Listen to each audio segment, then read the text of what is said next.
काल आदरणीय प्रधानमंत्री मोदी साहेबांना मी फोन केला होता. मी त्यांना फोन करून सांगितलं की सरकार बनवताना तुम्हाला निर्णय घेताना कुठलं काही असं अडचणीचं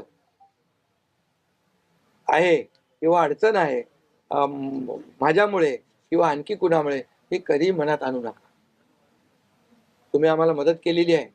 तुम्ही आम्हाला 2.5 वर्ष संधी दिली या ठिकाणी या राज्याचा विकास करण्यासाठी, या राज्यामध्ये उद्योगधंदे आणण्यासाठी, सगळं करण्यासाठी. त्यामुळे तुम्ही निर्णय घ्या.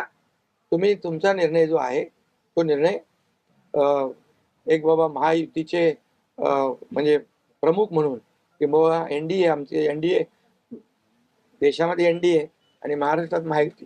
त्यामुळे तुम्ही घेतलेला निर्णय हा जसा भारतीय जनता पक्षासाठी असा जसा अंतिम असतो तसा आम्हालाही तो अंतिम आहे. त्यामुळे तुम्ही